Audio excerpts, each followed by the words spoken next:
Marianne Williamson went on to the Bad Faith podcast, and she said some things that we're going to discuss. I don't want to give it a description. She said some things that will be interesting for all of us to discuss now. And let's play it. Here is the first clip. But given how long we've been waiting to get energy around third-party campaigns and alternatives to the duopoly, I also have a great deal of respect for people who are sort of indifferent to the risk, who are willing to roll the dice, because they aren't willing to sit on their butts for another 4, 8, 16, 24 years when they don't have health care and all of the existential crises that you outline that you're fighting to cure. Just because there happens to be a Trump. Because isn't DeSantis kind of also an existential threat?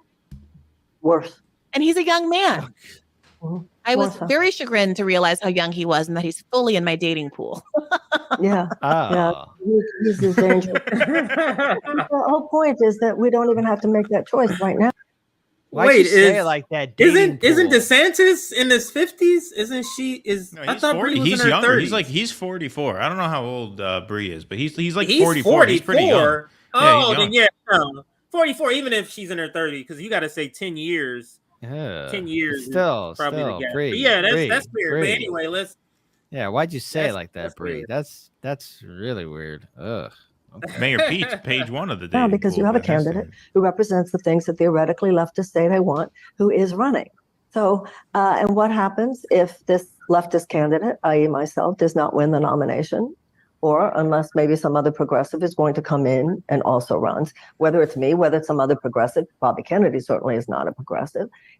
Right now, it seems to me, now I don't know if I've ever described Bobby Kennedy or Robert Kennedy as he's not a progressive, but I mean she's not either. Has he? Yeah, exactly. Has he been known as being progressive? Have any of you heard him being talked as a progressive? But maybe because progressives are willing to vote for him. Is that what it is? The only caveat I'm willing to give him, and I'm being generous with this, is how he's been talking about censorship and what's happened to him, because I could sympathize a little bit because of what happened to our channels and how many people have been silenced.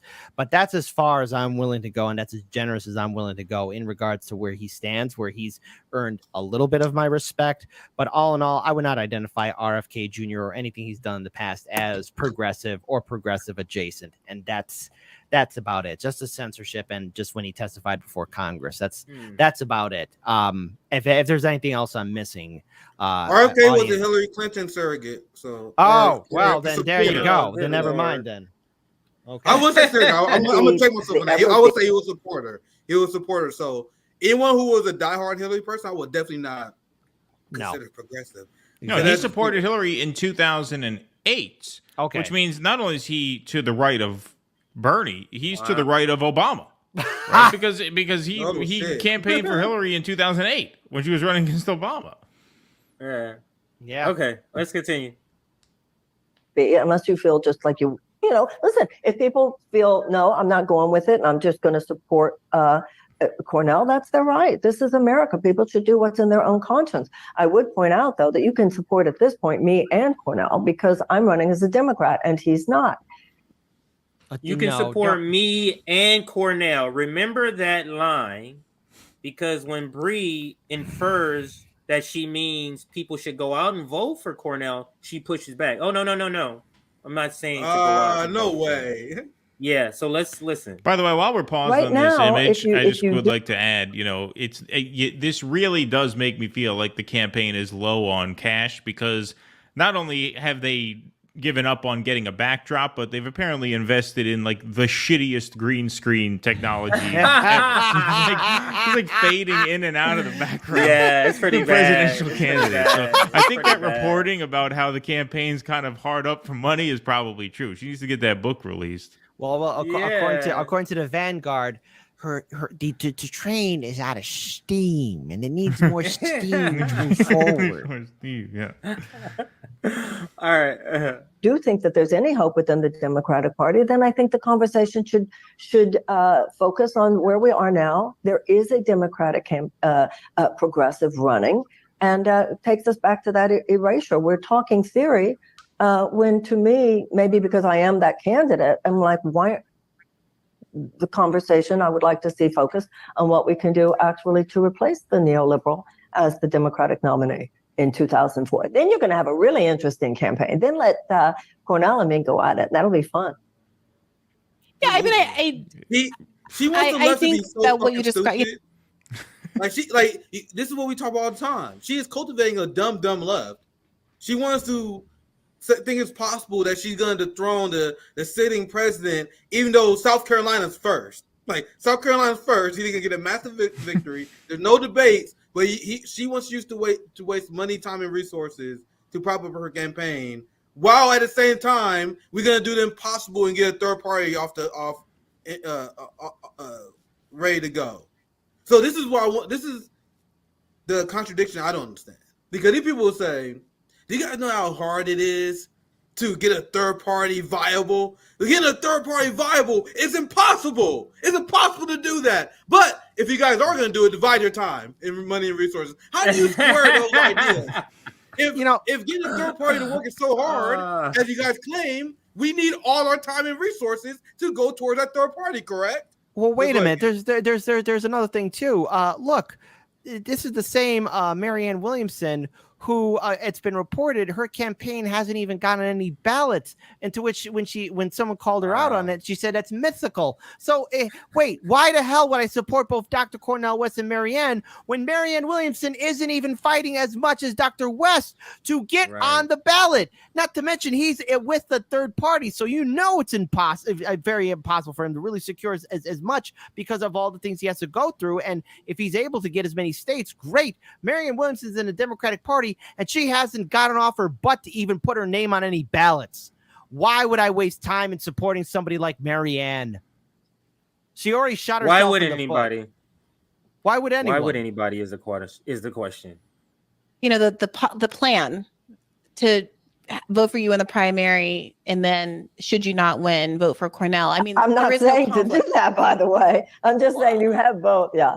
But Marianne, I think that if you if you again, I'm not trying to. I know that there are implications potentially for access to the debate stage. You're not going to debate Biden, or if you don't. Go ahead. I'm sorry. No. This whole idea of debating Biden, it's not going to happen.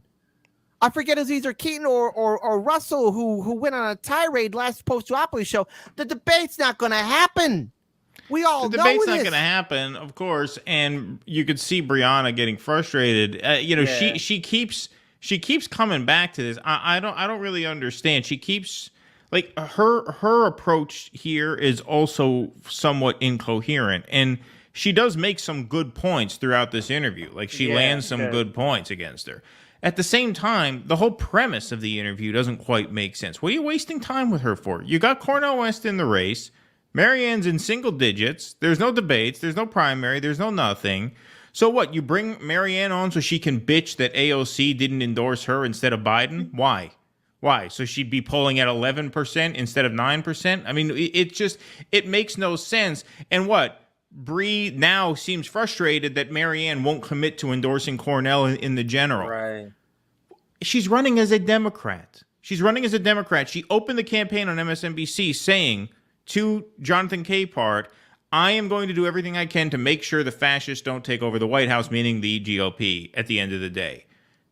Of course, she's going to advocate voting Biden in a swing state. That's the most she'll go in Cornel West's direction, saying, hey, if you're in a safe state, vote green, but otherwise vote blue. I don't even think she'll go that far. I think she's going to just tell people to vote Biden. Why is that surprising to Brianna at this point? Like, I don't understand. Like, she seems to be very frustrated by this, but why? Like, you don't see this stuff coming by now?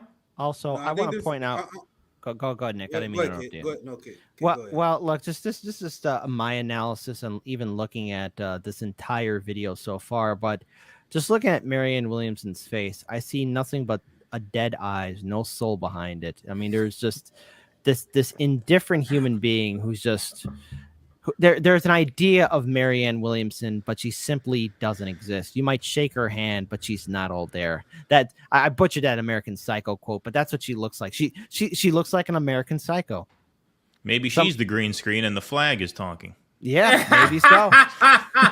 Maybe so. Go ahead, Nick. You were gonna say maybe something. So. No, let's continue the video. Let's go back a little bit. Right, I want to hear. Can you go back to the part when she said she's not saying that she's not advocating for Cornel West? And I wanted to continue because I'm legitimately I haven't seen none of this, so I want to see this exchange before I say anything. I believe you, Compton. And we'll let it play because she's gonna say that bad thing, Nick, and then she's gonna make it worse. So we're gonna still let it play after that. The conversation I would like to see focused on what we can do actually to replace the neoliberal as the Democratic nominee in 2004. Then you're going to have a really interesting campaign. Then let Cornel and me go at it. That'll be fun. Yeah, I mean, I think that what you described, the plan to vote for you in the primary, and then should you not win, vote for Cornel. I mean, I'm not saying to do that, by the way. I'm just saying you have both. Yeah. But Marianne, I think that if you, again, I'm not trying to. I know that there are implications potentially for access to the debate stage and all those kinds of things. Or if you clearly don't say, I'm going to vote for the nominee. That's not what's keeping the DNC from.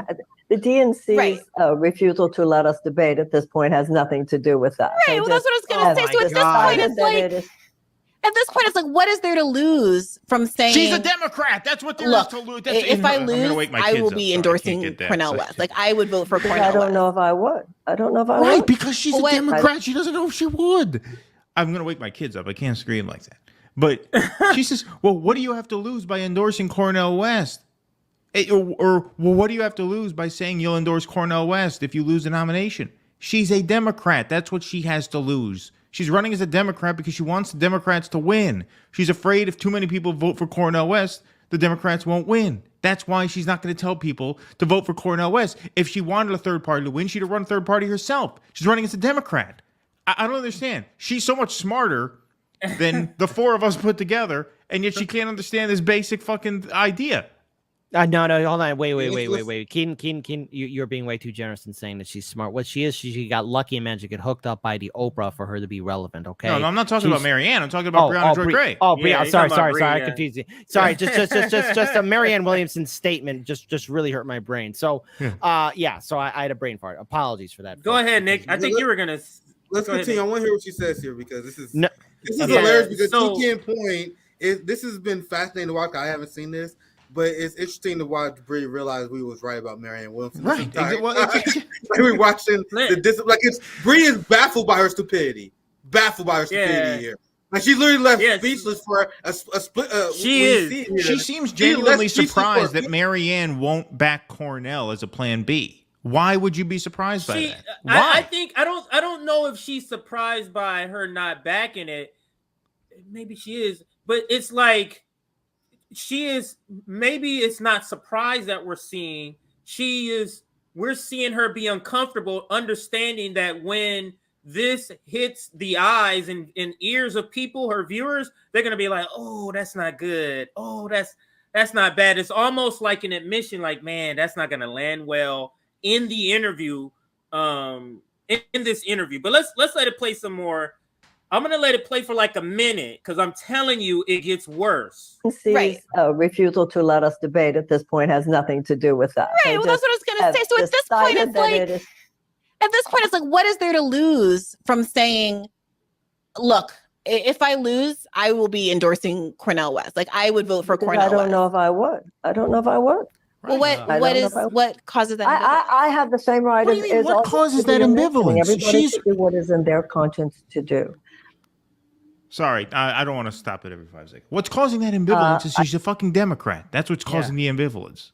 Right in front of your face. But Marianne, this is the same argument that people are wielding, that you're saying that in defense of your campaign, that like. So the reason I was trying to get to this part, because Bree does actually push back in a nice way, because it's the same logic.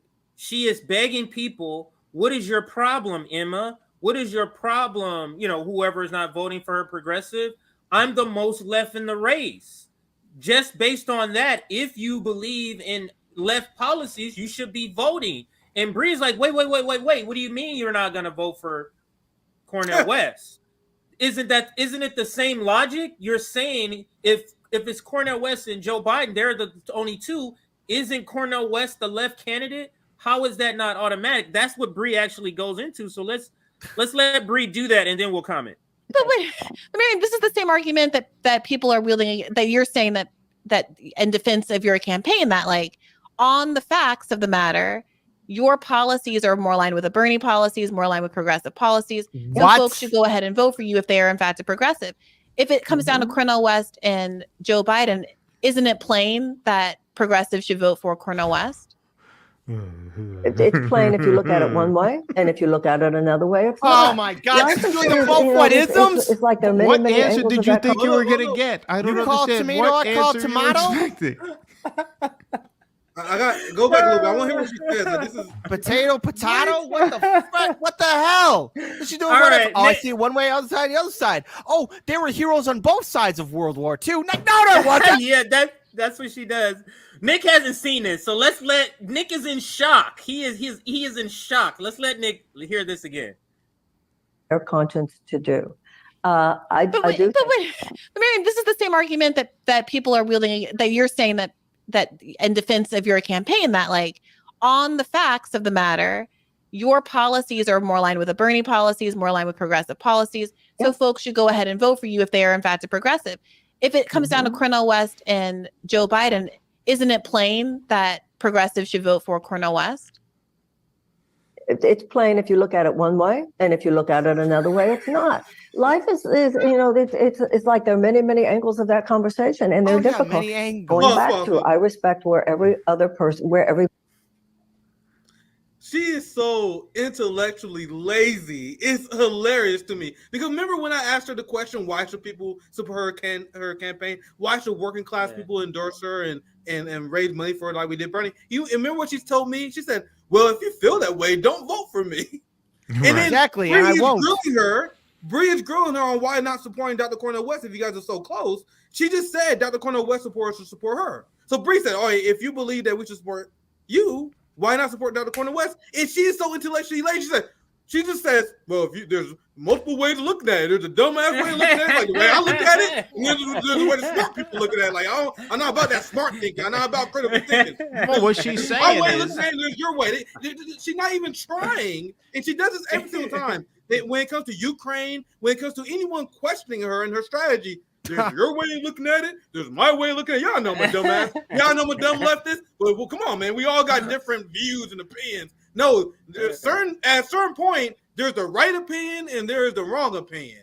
And this has been great to watch because we are watching Bree realize in real time that RBN was talking about her.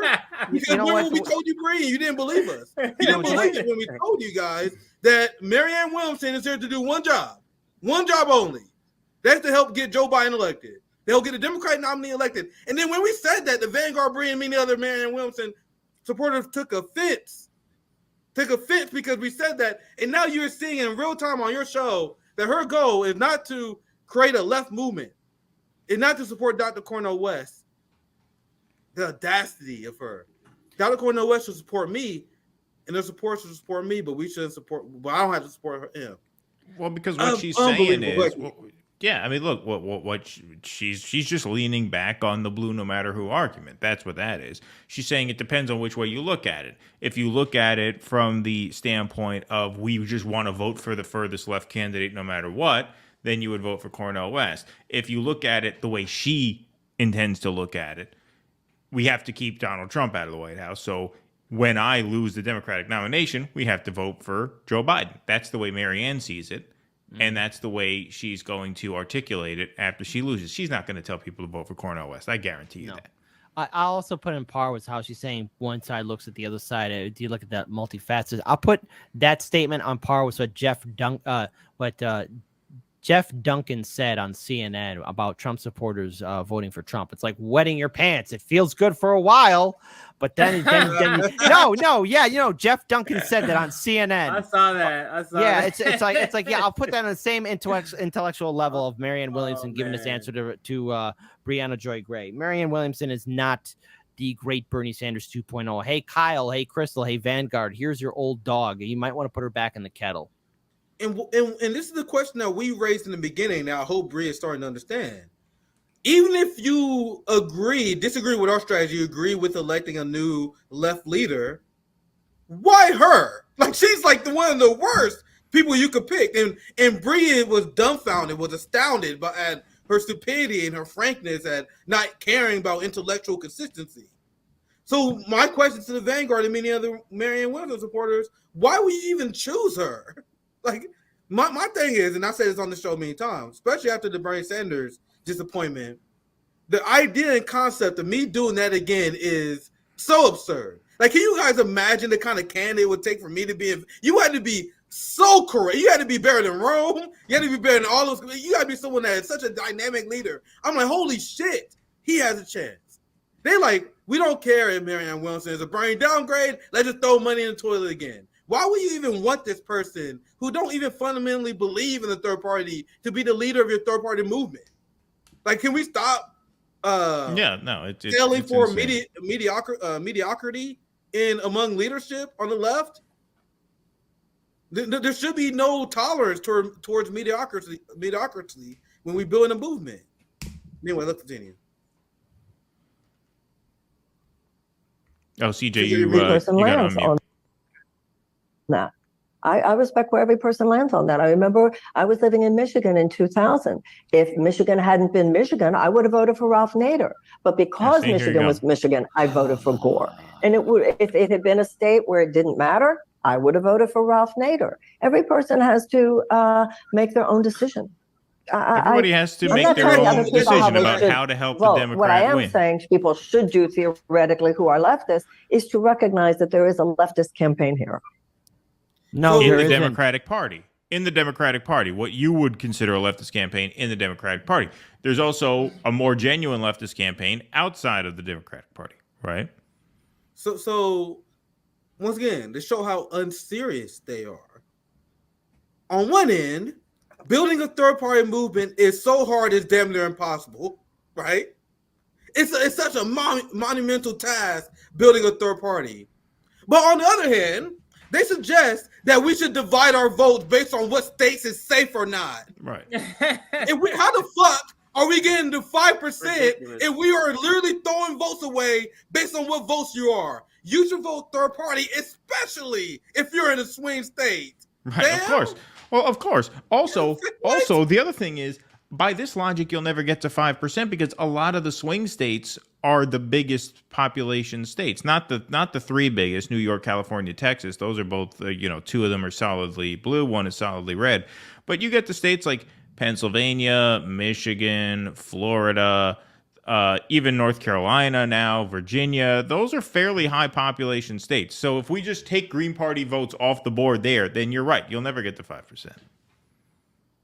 But once again, these people are designed to give us direction so we fail. They're here to lead workers off the cliff. Yeah, I know you want to build third-party movement, but how about you divide your votes? Come on, we really need some different. Like, why would we follow your stupid fucking advice? Right, it's ridiculous. It's absurd. But this is what I wanted to say is that this is why I say you can't do both.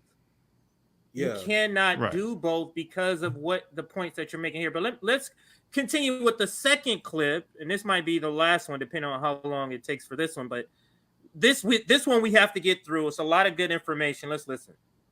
Some people would say, if that's the case, if neoliberalism isn't going to get us there, then why is there this expectation and why is there this trend of the insurgent candidate, of the outsider candidate, ultimately validating in many ways that same neoliberal order by ultimately saying we absolutely have to vote for the Democratic Party in the general election to keep the wolves at bay, to preserve democracy, in a way that for many folks validates this notion that there's value in the long term in crediting the Democratic Party and ultimately demonstrating that no matter how low they sink, as long as they can point to some instances, some significant, some insignificant, of being better than the Republican Party, that they can justify their existence and our enabling of their existence in a way that potentially could block the emergence of an alternative. What do you say to that? Because that is, I think, the other reason why some people have been reluctant to throw their hat in the ring with you, is that they gave their last $27 to Bernie Sanders with the expectation that it was more than a campaign, that it was a movement. And they found the idea of the movement incompatible with him ultimately endorsing Joe Biden in 2020, and now endorsing him the day that he announced his nomination. So Bree is doing what Jordan Sheraton did in his initial interview with her. She's going through the question in a way to kind of hold her hand to the right answer. And Marianne Williamson is not sort of taking a debate. She's going through the logic so she can hear it. Listen, Marianne, listen how I'm saying. You understand? Yeah, you understand how this is bad and this is bad. So you get why people would not.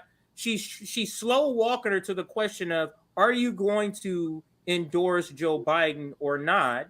And she's given her the logic on why that turns people off, because if you're saying neoliberalism is bad now, how are you gonna then turn around and say vote for Joe Biden? This is and she's saying it contributed to the demise of the Bernie Sanders sort of movement, because that's incompatible.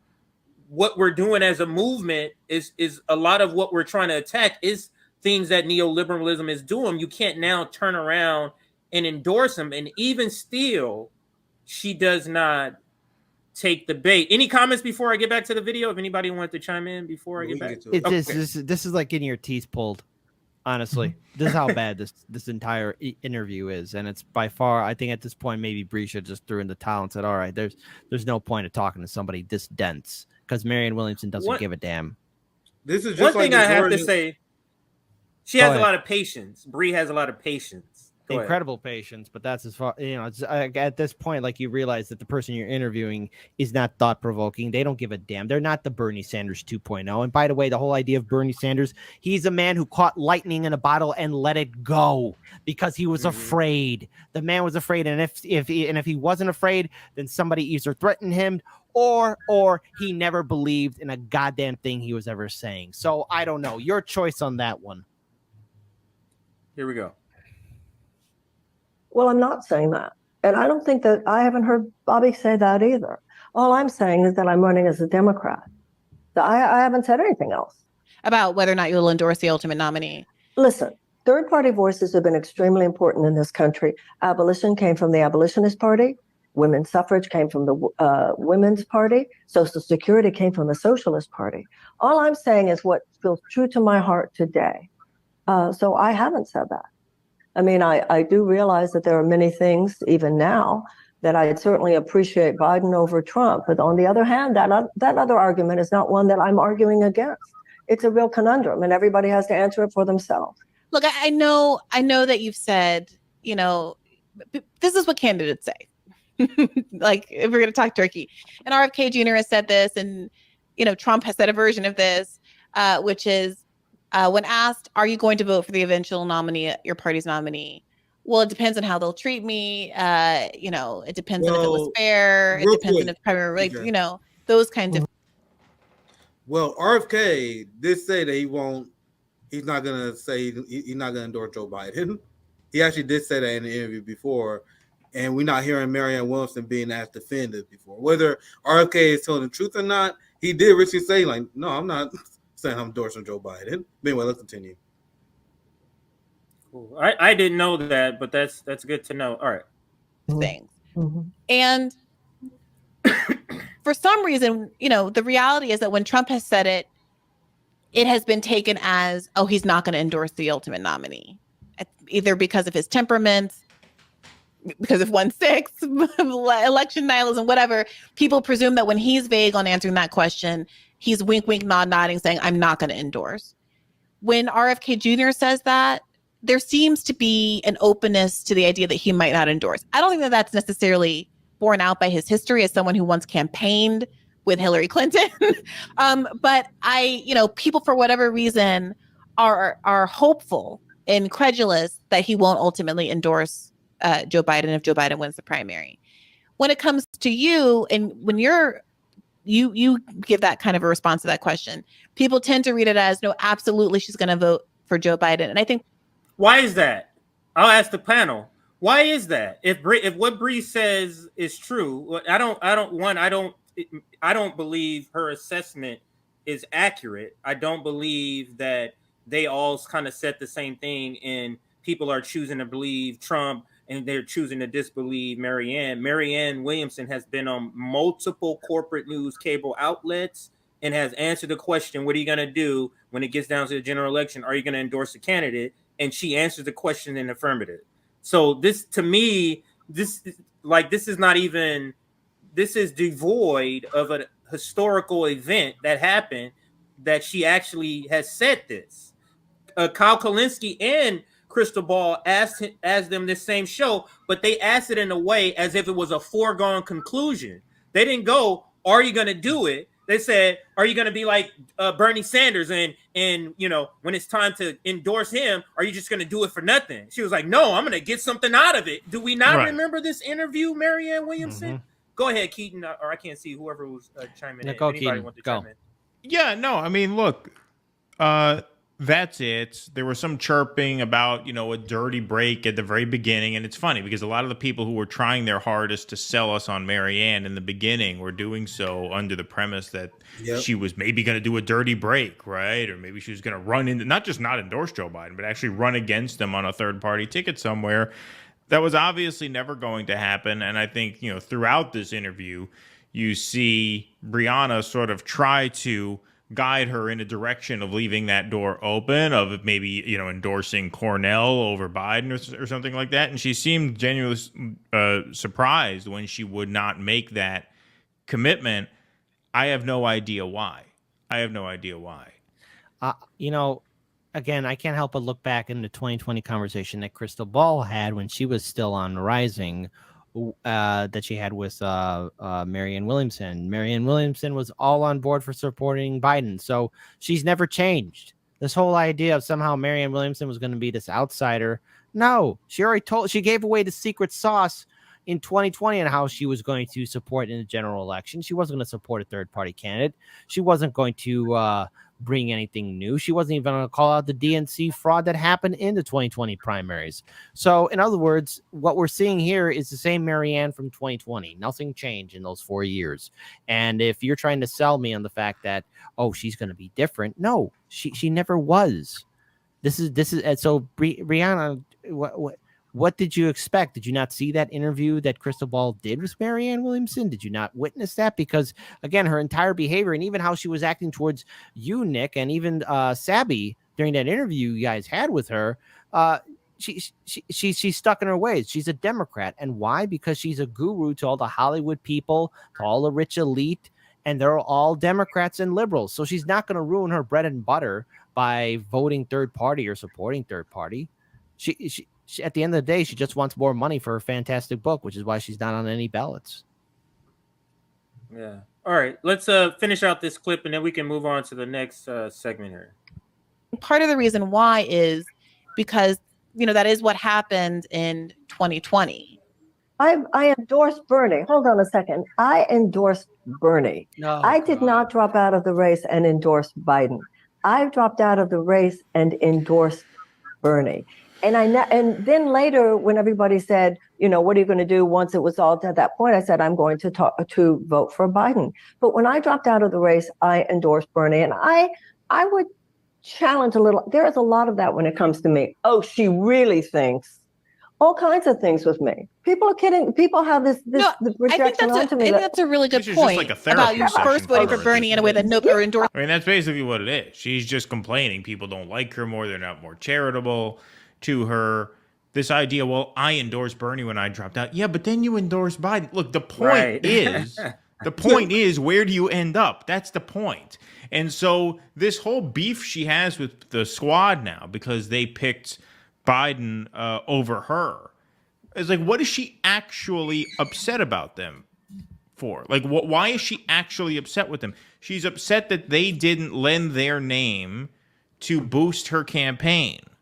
But she fully expects to lose anyway, and she fully expects the squad to back Biden when she loses, because she herself is going to back Biden when she loses, right? This is why that staffer came out with that Facebook post that says, hey, this is all a book tour. This is all about boosting her name ID. It's all about boosting her profile. Because what is she upset with the squad for? She's upset that the squad didn't boost her profile. The squad endorsing her would not have helped her win the primary. There is no primary. There's no debates. The DNC is saying they are not facilitating a primary process. So she's upset here that she didn't get the profile boost that would come with a squad endorsement or a Bernie endorsement. But that's all she expects them to fall in line at the end of the day, just as she did. And now she's going to split that hair by saying, well, no, I endorsed Bernie when I dropped out. Yeah, you endorsed Bernie when you dropped out in whatever it was, January of 2020. And then 3 months later, when Bernie dropped out and backed Biden, you said you were backing Biden. So what are you arguing about? What is your beef here? Your beef here is that you didn't get a signal boost from some high-profile people. Remember that article that was talking about Marianne Williamson's explosive temper, and it was talking about how they'll have these long Zoom calls that will pretty much devolve into 2-hour therapy sessions. Like we're getting like a preview of it now. Like this is what Marianne Williamson is showing the public. Yeah. Like, can you imagine what it's like behind the scenes? Like she's doing the woe. You don't. And not often you see the candidate do the woe is me shtick, but she's doing it with the conversation with Bree in public. Can you imagine what it's like to be a staffer with her 2-hour conversation? Horrifying. Well, not only that, those staffers have to keep quiet around her because they know that she can sue them or make their lives miserable. Look, in the off chance Marianne Williamson ever sees this video, Marianne, let me mansplain it to you perfectly. You're not popular, okay? Nobody likes you. You're unpleasant to be around. You have a history of abuse and violence. The only reason why you're of any relevance is because the Oprah liked one of your books and then her Hollywood friends decided to elevate you. So look, just because the average person or younger generations don't like you, well, it says a lot about your character, and the sauce is coming out about how unpleasant you're being around. So if that makes me a sexist or a misogynist saying this about Marianne Williamson, well, then too bad, because it's a goddamn fact about her. Let's continue. I think Bernie and nobody else did. Bernie. But Marianne, in all fairness, they say this about, I think that you are being treated differently from, say, Cornel West, who also very much endorsed Joe Biden. So, like, thank you. There's no difference there. But I do think, I feel the same way about you and Cornel West in the vote for Joe Biden, the endorsement of Biden. I was against it at the time. I pushed back against Cornel West and Noam Chomsky very famously at the time.